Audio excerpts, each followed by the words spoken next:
सन 1976 में महाराजा फतेह सिंह जी के जो सिक्योरिटी इंचार्ज हैं उनका निधन हो जाता है और उनके निधन का कारण होता है उन्हें जहर दे दिया जाता है और ये बात गुप्त होती है। और उसके बाद एक बच्चा जन्म लेता है सन 1979 में और ये सारी बातें सिर्फ और सिर्फ 10 महीने की उम्र में बताने लगता है। आखिर क्या इस रहस्य के पीछे है, क्या इस कहानी में है, आइए जानते हैं। इस सच्ची घटना को, पुनर्जन्म की कहानी मैं कई आपके सामने लेकर आई हूं, लेकिन ये एक ऐसी कहानी है जिसको सुनकर आप हैरान हो जाओगे और आप सोचने पर मजबूर हो जाओगे। वो व्यक्ति आज भी हम सब के बीच है, आज भी वो एक प्रोफेसर हैं, लेक्चरर हैं। उनका जन्म एक कपाड़िया परिवार में हुआ है जो कि एक गुजराती परिवार है और अपने जीवन के बारे में वो सब कुछ बताते हैं और कहते हैं कि मुझे ऐसा लगता है कि मानो मैंने कोई दूसरा जन्म नहीं लिया है, तभी से मेरी जीवन यात्रा चलती आ रही है, बस सब कुछ तभी से चलता आ रहा है। नमस्कार, मैं महक चौधरी आज आपके सामने एक ऐसी कहानी लेकर आई हूं जो कि शुरू होती है उदयपुर के एक किले होते हैं जहां पर राजा फतेह सिंह होते हैं और वहां पर उनका एक सिक्योरिटी इंचार्ज होता है जिसका नाम होता है पन्नालाल अग्रवाल। पन्नालाल अग्रवाल अपने काम को बखूबी करता है और उसके बाद उसके जीवन में जो घटित हुआ वो हम आपको आगे बताएंगे। लेकिन उसकी जो मृत्यु होती है उसके तुरंत 2.5 साल बाद एक बच्चा जन्म लेता है जिसका नाम रखा जाता है दीप कपाड़िया। दीप कपाड़िया सन 1979 में जन्म लेता है और उसके बाद वो एक गुजराती परिवार में रहता है। मुंबई के बोरीवली के हिंदू परिवार में उसका जन्म होता है। बहुत ही अच्छे से, बहुत प्यार से उसे वो लोग रखते हैं। एक बच्चे का, एक बेटे का जब परिवार में पैदा होता है तो आप भी समझते हो किस हिसाब से उसका भरण पोषण किया जाता है। लगातार यही सिलसिला चल रहा था। वो बच्चा जब छोटा सा था तो वो डरता था, एकदम से उठ के भागने लगता था। जब बहुत छोटा था तो उठकर रोने लगता था जब वो चलने की हालत में नहीं था।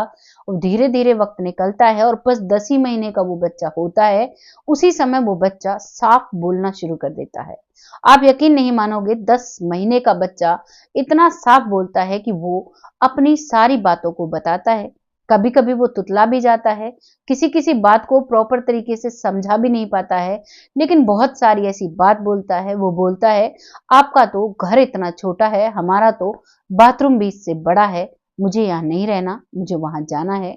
वो बार बार मुंबई के बोरीवली इलाके में पैदा हुआ और वो कहता है कि मुझे अपने उदयपुर जाना है। वो उदयपुर की बार बार बात नाम लिया करता, अपने महल का बार बार जिक्र किया करता, अपनी तिजोरी का जिक्र किया करता, बहुत सारी ऐसी बातें किया करता जिनको सुनकर घर वाले बहुत हैरान और परेशान हो जाते थे। धीरे धीरे बच्चा 1 से 1.5 साल का होता है।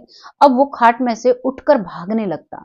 जब वो सो जाता तो नींद में ही वो बड़बड़ाने लगता, ऐसी ऐसी बातें कहता जिनको घर वालों को समझना बहुत मुश्किल था। उठकर भाग देता तो उनके घर वाले अब घर को अंदर से लॉक करके उसकी जो चाबी है उसे ऐसी जगह पर रखा करते जहां से दीप कपाड़िया को पता ही ना चले कहां पर रखी हुई है। और जैसे ही वो खेलता कूदता तो वो बार बार कहता, मेरे पैरों में दर्द है, मुझे बुखार है। और उसे डॉक्टर के पास जब ले जाया जाता तो डॉक्टर उसे नॉर्मल बताते।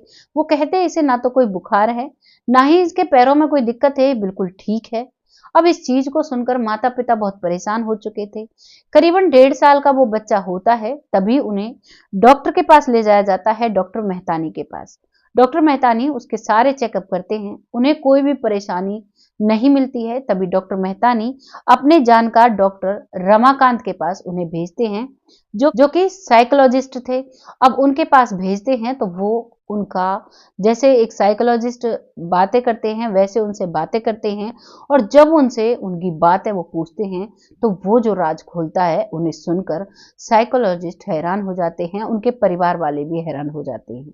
यहाँ पर जब रमाकांत जी पूछते हैं तो वो बताता है कि मेरा घर उदयपुर में है, मेरा बहुत बड़ा किला है, 4 हमारे पंखे हैं जो केरोसिन तेल से चलते हैं, हमारे घर में एक तिजोरी है, मेरी जो पिस्तौल है वो वहां पर रखी हुई है। तभी डॉक्टर पूछते हैं, क्या तुम्हें पिस्तौल चलाना आता है? एक 1.5 साल का बच्चा कहता है, हाँ मैं पिस्तौल चला सकता हूँ। पिस्तौल चलाने का पूरा प्रोसेस वो बच्चा बताता है। बहुत हैरान डॉक्टर परेशान हो जाते हैं। फिर वो पूछते हैं, आगे क्या हुआ, तुम कैसे मरे, तुम यहाँ कैसे आए? तो वो बताता है कि मैं सिक्योरिटी इंचार्ज था, और फतेह सिंह जो महाराजा थे उनके महल में मैं सिक्योरिटी इंचार्ज था और बहुत ही अच्छे से मैं अपना काम करता था। तभी मेरी एक दुश्मनी होती है एक व्यक्ति से जिसका नाम होता है लाला जी। लाला जी से मेरी दुश्मनी थी, पर्सनल दुश्मनी होती है। उस पर्सनल दुश्मनी को निकालने के लिए लाला जी उनकी ही एक नौकरानी लक्ष्मी जिसका नाम होता है उससे बात करते हैं, और उससे बात कर पन्नालाल थे उस जन्म के, उनको जहर दिलवा दिया जाता है। पन्नालाल जो सिक्योरिटी इंचार्ज थे, जो इस जन्म में दीप कपाड़िया जी हैं, उनका पिछले जन्म का नाम पन्नालाल था। अब उनको लक्ष्मी के द्वारा खाने में जहर दिलवा दिया जाता है। वो जहर पी जाते हैं खाने के द्वारा। अब उनके शरीर में जहर काम करने लगता है, और जब जहर फैलता है तो उनको पता चल जाता है कि किसने मुझे जहर दिया और किसने दिलवाया था। अब उनके दिमाग में बस यही रहता था कि लाला जी को मारना है। बार बार वो डॉक्टर पूछते हैं कि जहर तो तुम्हें लक्ष्मी ने दिया था, तो तुम्हें पन्नालाल से क्या? तभी वो बताते हैं कि राजाओं की और हम सैनिकों की एक बात होती है कि हम करवाने वाले को देखते हैं, करने वाले को नहीं। जिसने करवाया है, जिसने इस षड्यंत्र को रचा है, हमें उसी को निशाना बनाना होता है और हम उसी को निशाना बनाते हैं। लक्ष्मी से तो ये काम कराया गया, उसने कर दिया, गलत उसने भी किया, लेकिन मुझे गुस्सा आता है सिर्फ लाला जी पर। मुझे उसे देखना है। और वो बार बार कहता है कि मेरी पत्नी भी है, मेरा इंतजार कर रही होगी, मेरा बेटा भी है, वो भी मेरा इंतजार कर रहा होगा। और हमारे महल में एक खुफिया जगह है जहां पर बहुत असला है, बहुत सारी बंदूकें हैं, बहुत सारे धारदार हथियार हैं, बहुत सारी चीजें हैं। ये सारी चीजें वो बताता है। तभी रमाकांत डॉक्टर जी कहते हैं उसके पिताजी से, दीप के पिताजी से, कि अगर आपको ये ठीक करना है तो एक बार आपको इसे उदयपुर ले जाना पड़ेगा। वो पिता है इसकी डॉक्टर की बात मान जाता है, और अब वो अपने बेटे को लेकर उदयपुर जाते हैं। उदयपुर जब रेलवे स्टेशन आता है, वहीं से वो सब कुछ बताना शुरू करता है। वो बिल्कुल एक ऐसे परफेक्ट जो व्यक्ति होता है, जैसे वो वहां का सिक्योरिटी इंचार्ज था, उसे कई गुप्त रास्तों का भी पता था। वो सभी रास्ते उन सभी को दिखाता है। वो अपने उस महल पर जाता है। महल में जाने के बाद उस गुप्त कमरे को दिखाता है जिसका पता सिर्फ पन्नालाल और एक दो लोगों को और था। एक छोटा सा बच्चा इन सारी चीजों को बताता है, सब बहुत हैरान हो जाते हैं। और अब वो अपने बेटे से मिलता है, बेटे से मिलकर बात करता है, अब उसकी माँ के बारे में पूछता है। पता चलता है उसकी पत्नी का कुछ ही दिन पहले देहांत हो गया था। वो बहुत याद किया करती थी पन्नालाल को, और अब वो इस दुनिया में नहीं है। इस बात पर वो एक छोटा सा बच्चा बहुत मायूस हो जाता है, आंखों से आंसू ले आता है। एक महिला के लिए जो इस दुनिया से जा चुकी थी और उससे उम्र में बहुत बड़ी थी, वो बिल्कुल ऐसे चल रहा है जैसे उसकी पिछली जिंदगी में वो जिया करता था। अपने बेटे को समझ देता है, अपने बेटे को कई सारे ऐसे टैक्ट बताता है जो एक परफेक्ट जो सिक्योरिटी का सिस्टम रखते हैं उनके लिए होता है। एक सिपाही वाले जो टैक्ट होते हैं उनको समझाता है। इतना छोटा बच्चा, उसका बेटा भी अभी छोटा ही था। सभी इन बातों को सुनकर बहुत हैरान होते हैं, बहुत बहुत ही परेशान होते हैं। उसके बाद उस गुप्त कमरे में भी सारी चीजें देखी जाती हैं। वो जो केरोसिन के पंखे थे उनको देखा जाता है। सारी बातें उस बच्चे की सच मानी जाती हैं। लेकिन डॉक्टर्स का कहना था कि इसको बार बार ये सारी चीजें नहीं दिखानी है, क्योंकि इसे इस जन्म में अब ये ले लिया है इसने जन्म, अब इसे जीना है और बस ऐसे ही यही जो जीवन है इसी को जीना है। बार बार पिछला पुराना याद करेगा तो इसे बहुत परेशानियों का सामना करना पड़ेगा, इसके जीवन में बहुत सारी मुश्किलें आ सकती हैं। और अब वहां से उदयपुर से उसको वापस लाया जाता है। वो बोरीवली ही रहता है, मुंबई के ही इलाके में। वहां पर रहकर धीरे धीरे कई इंटरव्यू उसके होते हैं, कई लोग उसे पूछते हैं। लगभग 4 साल की उम्र तक ये सब कुछ सबको बताता है, लेकिन अब उसके बाद दीप कबाड़िया जी ये सारी बातें बताना अब बंद कर देते हैं। बहुत कम लोगों को इंटरव्यू देते हैं। वो कहते हैं जो बीत गया सो बीत गया, अब इस जीवन में जीना है और अब आगे कुछ ऐसा करना है जो लोग याद करें। उसकी एक कहावत है, वो इन सब चीजों को इतना ध्यान में रखते हैं। और एक प्रोफेसर हैं, उनको वो बताते हैं कि जैसे मुझे नॉलेज है तुम लोगों से ज्यादा, वैसे ही इस, क्योंकि किसी किसी बच्चे को पता लग जाता है कि सर को पिछले जन्म का याद है तो वो पूछ बैठते हैं। तभी उनको ये बात बताते हैं कि जैसे मुझे तुमसे ज्यादा नॉलेज है यहाँ टीचिंग लाइन में, वैसे ही मुझे ज्यादा समय तक का याद है, मेरे पिछले समय तक का याद है। तो ज़्यादातर जो बच्चे हैं, सब लोग हैं, वो उस समय के बारे में जानना चाहते हैं, जिस समय जब वो इस धरती से चले जाते हैं। तो वो बताते हैं कि मैंने जब जब मैं जो मेरा शरीर है, वो जब खत्म हो रहा था, तो मेरे शरीर पर निशान बन गए थे ज़हर के। जैसे ज़हर अंदर जाता है तो पैचेज़ छोड़ता है, वैसे ही दीप कपाड़िया के शरीर पर आज भी उसकी कमर पर बगल में निशान है, जो बिल्कुल जैसा थंब इम्प्रेशन होता है वैसा निशान है और आज भी है। तो वो बताते हैं कि ये मेरा तब का निशान है, जब मुझे ज़हर मेरे शरीर से निकल रहा था फूट-फूट कर, मुझे ऐसा ज़हर दिया गया था और वो निशान आज भी उनकी कमर पर है। वो बताते हैं कि बस जैसे ही मेरे शरीर से मैं निकलता हूँ, मैं अपने शरीर को खुद से देखता हूँ, मेरा शरीर बिल्कुल हल्का हो जाता है।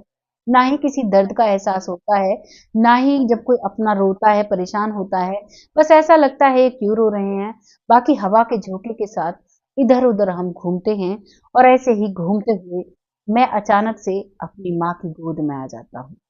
ये वो बताते हैं अपने जो मृत्यु से नए जन्म तक का सफ़र है और वो कहते हैं कि मुझे ऐसा नहीं लगता कि मेरा जन्म हुआ है, मुझे ऐसा लगता है कि मैं वही हूँ, वही जन्म जी रहा हूँ। बस मैं सोचता हूँ कि जैसे हम अपने इस जीवन में बचपन को धीरे-धीरे भूलते चले जाते हैं, कि बचपन में हमारे साथ ये हुआ था, हमने बचपन में ये किया था, उन बातों को बहुत कम याद करते हैं। वैसे ही मैं अपने ये जो पिछले जन्म का समय है, मुझे ऐसा लगता है कि सब कुछ लगातार चलता आ रहा है, कुछ भी कहीं भी ब्रेक नहीं हुआ है। बस मैं उनको ऐसे ही जैसे आप लोग अपने पुराने जीवन की बातों को कभी-कभी ताज़ा करते हैं, वैसे ही मैं कभी-कभी याद करता हूँ। बाकी मैं उन्हें याद भी नहीं करना चाहता क्योंकि ऐसा लगता है कि वो समय काश लौट कर वापस आ जाए, काश मैं वैसे ही पहले की तरह रहने लगूँ। क्योंकि उस समय में जब वो रहा करते थे तो उनके ठाठ बहुत निराले थे और मुंबई में तो वैसे भी चाहे कोई कितना भी अमीर इंसान हो, बहुत ज़्यादा पॉपुलेशन की होने की वजह से स्पेस बहुत कम हुआ करते हैं और जयपुर में तो बहुत ही ज़्यादा स्पेस में लोग रहते हैं क्योंकि राजस्थान की आबादी बहुत कम है और पहले और भी कम थी और राजा-महाराजाओं के टच में जो लोग रहते थे, चाहे सिक्योरिटी इंचार्ज हो, दीवान हो या कोई भी हो, सेनापति हो, वो सभी अपने हिसाब से रहा करते थे, वो सभी का रुतबा अलग होता था। ये थी कहानी दीप कपाड़िया भी जी जो कि आज भी हमारे बीच बहुत अच्छे से रह रहे हैं, बहुत अच्छे से अपने स्टूडेंट्स को पढ़ाते हैं और बहुत अच्छी नॉलेज देते हैं। उनके जीवन का एक सपना है, जिसे वो पूरा करना चाहते हैं, दिन-रात उसमें वो मेहनत करते हैं।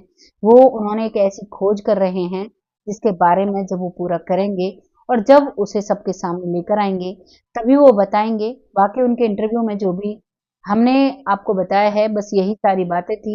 आपको इस कहानी को सुनकर कैसा लगा है? अपनी राय कमेंट बॉक्स में ज़रूर लिखिएगा। तो आप सभी से ये कहना है जो भी आप अपने जीवन में कर रहे हो, बहुत अच्छे से और सोच समझ कर करें जिससे कि जब भी आप दूसरा जन्म लेते हो या भगवान के पास जाते हो, तो आप अपनी बातों को सही तरह से रख सकें। कोई भी बेईमानी, कोई भी गलत काम हमें नहीं करना चाहिए क्योंकि हमें भगवान के पास ज़रूर जाना पड़ता है। बहुत जल्द ऐसी ही किसी सच्ची कहानी के साथ आपके सामने आती हूँ। तब तक खुश रहें, आबाद रहें, अपनों और अपनों का ख्याल रखें। जय हिंद, जय भारत।